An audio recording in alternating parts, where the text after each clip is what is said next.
Hello everyone. So today we are going to start our very new chapter, which is the making of a scientist, and this is a chapter number 6. And in this lesson we are going to read about a scientist. So this might be a little bit difficult for you, as for all the other lessons we have already read are in a form of story and the language was kind of easy. But in this lesson you might see some problems. So try to read each and every sentence in a very proper manner and see what is the formation of a sentence. So here in the box it is written, Richard Ebright has received a Cyril Scholar Award and the Schering-Plough Award for Biochemistry and Molecular Biology. It was his fascination for butterflies that opened the world of science for him. So यहाँ पे हम जिस scientist की बात करेंगे, his name is Richard Ebright, who has received a Cyril Scholar Award and a Schering-Plough Award. और ये award उन्होंने किसके लिए जीता है? बायोकेमिस्ट्री और मॉलिक्यूलर बायोलॉजी के लिए. It was his fascination. Fascination मतलब होता है आकर्षण, attraction. It was his fascination for butterfly that open the world of science for him. तो ये जो साइंटिस्ट हैं, ये साइंटिस्ट कैसे बने? तो इनका जो अट्रैक्शन था टूवर्ड्स बटरफ्लाइज, उस चीज़ ने इनके लिए दुनिया में जो साइंस का दरवाज़ा था उसको खोल दिया. यानी कि बटरफ्लाइज के अट्रैक्शन की वजह से ये वर्ल्ड ऑफ साइंस में आए. At the age of 22, a former Scot of the Year excited the scientific world with a new theory on how cell works. At the age of 22, यानी कि ये जब ये साइंटिफिक वर्ल्ड में आया, इनकी जो भी अचीवमेंट थी वो कब स्टार्ट हुई? When he was 22.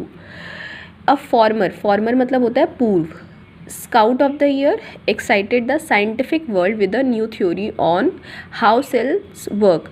तो रिचर्ड एब्राइट ने 22 साल की उम्र में कौन सी थ्योरी दी थी जिसकी वजह से वो साइंटिफिक वर्ल्ड में आए थे? तो वो थ्योरी थी हाउ सेल्स वर्क. यानी कि जो सेल्स हैं बॉडी में वो काम कैसे करती है. लिविंग ऑर्गेनिज्म की बॉडी में जो सेल्स हैं वो कैसे काम करती हैं. एंड इनके बारे में ये भी बताया गया है कि ये अपने कॉलेज टाइम पे इन्होंने स्काउट वगैरह की ट्रेनिंग ली होगी, तो उसमें इनको स्काउट ऑफ द ईयर का अवार्ड भी मिला था. सो इट इज़ सेइंग कि 22 साल की उम्र में जो पूर्व स्काउट ऑफ द ईयर थे, उन्होंने साइंटिफिक वर्ल्ड में एंट्री ली और उन्होंने जो थ्योरी दी, उस थ्योरी में उन्होंने क्या बताया कि सेल्स जो हैं वो काम कैसे करती हैं. Richard H. Ebright and his college roommate explained the theory in the article in the Proceedings of the National Academy of Science. So Richard Ebright ने और उनके जो कॉलेज के रूममेट थे, उन्होंने एक्सप्लेन किया इस थ्योरी को. कौन सी थ्योरी को? कि हाउ द सेल्स वर्क. इस थ्योरी को उन्होंने पे एक आर्टिकल लिखा और वो आर्टिकल एक बहुत ही फेमस बुक में या जर्नल में पब्लिश हुआ और उसका नाम क्या था? Proceedings of the national academy of science. It was the first time this important scientific journal had ever publish the work of a college student. ये ऐसा पहली बार था कि एक इतने इम्पॉर्टेंट साइंटिफिक जर्नल ने, जिसका नाम क्या है? Proceeding of the national academy of science, इस साइंटिफिक जर्नल ने पहली बार किसी कॉलेज स्टूडेंट के वर्क को पब्लिश किया था. तो ये अपने आप में बहुत बड़ी बात थी. In sports that would be like making the big leagues at the age of 15 and hitting a home run for first time at bat. So अगर जैसे ये जो अचीवमेंट है उसके बारे में बताया जा रहा है कि अगर हम स्पोर्ट्स की भाषा में बात करें, जैसे अगर हम स्पोर्ट्स से कंपेयर करें कि ये कितनी बड़ी अचीवमेंट है, तो उसमें बताया जा रहा है कि जैसे बेसबॉल का गेम होता है, यहाँ पे बेसबॉल की बात की जा रही है. तो जैसे बेसबॉल का गेम होता है, उसमें अगर 15 साल की उम्र में कोई पहली बार खेल रहा हो और वो होम रन मार दे. होम रन क्या होता है? जैसे बेसबॉल क्रिकेट की तरह ही गेम होता है, उसमें बैट की जगह मतलब जो बैट होता है वो तो थोड़ा अलग होता है और जो बॉल होती है वैसे ही, मतलब ऑलमोस्ट सेम गेम होता है, उसको बेसबॉल कहते हैं. तो जैसे क्रिकेट में 6 मारा जाता है, वैसे ही होम रन होता है बेसबॉल में. तो यहाँ पे कह रहे हैं कि in sport that would be like making the big league.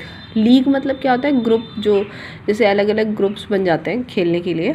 तो उसमें बोला जा रहा है कि एक लीग मैच में एक 15 साल की उम्र में पहली बार खेलते समय अगर आप होम रन मार देते हो, तो जैसे वो एक बहुत बड़ी अचीवमेंट है, वैसी ही अचीवमेंट जो थी वो ये थी कि जब साइंटिफिक जर्नल में पहली बार रिचर्ड एब्राइट, जो कि कॉलेज स्टूडेंट थे, उनका जर्नल, उनका आर्टिकल पब्लिश हुआ था. तो ये इन दोनों को कंपैरिजन करके बताया जा रहा है कि कितनी बड़ी बात थी. It was the first in the long string of achievement in science and other field. So for Richard एब्राइट के लिए ये पहला, मतलब जो उनकी सफलताओं की जो श्रृंखला थी उसमें ये पहला मोती था, यानी कि वो जितनी भी उन्होंने अचीवमेंट हासिल की साइंस की फील्ड में, अदर फील्ड में, ये उनकी पहली अचीवमेंट थी. And it all started with butterflies. और ख़ास बात ये है कि सारी जितनी भी चीज़ें, जितनी भी अचीवमेंट्स उनको मिली, वो किसकी वजह से मिली? बटरफ्लाइज की वजह से. An only child, Ebright grew up north of Reading, Pennsylvania. There wasn't much I could do there, he said. तो एट एन ओनली चाइल्ड यानी कि ये अकेले इकलौते बच्चे थे अपने पेरेंट्स के. एब्राइट grew up north of Reading, Pennsylvania नाम की एक जगह पे, वहाँ पे एक शहर है रीडिंग, वहाँ पे ये बड़े हुए. और ये ओनली चाइल्ड थे, यानी ये he was the only child of his parents. There wasn't much I could do there, he said. वो कह रहे थे कि जैसा कि वो अकेले थे तो वो ज़्यादा कुछ कर नहीं सकते थे. किंडरगार्टन मतलब बिगनिंग इन किंडरगार्टन मतलब बहुत छोटी क्लास में. एब्राइट collected butterflies with same determination. एब्राइट इतनी डिटर्मिनेशन के साथ, यानी इतनी दृढ़ता के साथ, इतने निरंतरता के साथ वो बटरफ्लाइज को कलेक्ट करते थे. और यही जो डिटर्मिनेशन था वो उनकी बाकी सारी एक्टिविटीज़ में भी दिखाई दिया, यानी कि वो बहुत ही ज़्यादा डिटरमाइंड थे, बहुत ही ज़्यादा दृढ़ थे. और उनकी यही जो दृढ़ता थी, उनका यही डिटर्मिनेशन था जो बटरफ्लाइज को कलेक्ट करने के लिए था, वो आगे भी उनके हर एक काम में दिखाई देता था. He also collected rocks, fossils and coins. He became an eager astronomer too, sometimes stargazing all night. वो रॉक्स कलेक्ट किया करते थे, फॉसिल कलेक्ट किया करते थे, यानी जब जो जीवाश्म होते हैं उनको. कॉइन्स कलेक्ट किया करते थे. ये एक बहुत ही ज़्यादा उत्सुक, यानी कि बहुत ज़्यादा क्यूरियस एस्ट्रोनॉमर थे. एस्ट्रोनॉमर यानी कि जो ज्योतिष विद्या जानते हैं उनको एस्ट्रोनॉमर कहते हैं, ज्योतिषी को. Sometimes star gazing all night. इनको एस्ट्रोनॉमी में जो स्टार्स की स्टडी करते हैं उनको एस्ट्रोनॉमर कहते हैं. तो ये कभी कभी पूरी रात जो था वो स्टार को देखने में ही बिता देते थे. So this is all for today. Now we are going to continue this chapter in second part. Try to read it and make sure you don't miss anything, any detail. There are some minute details which you need to remember as per to write your answers.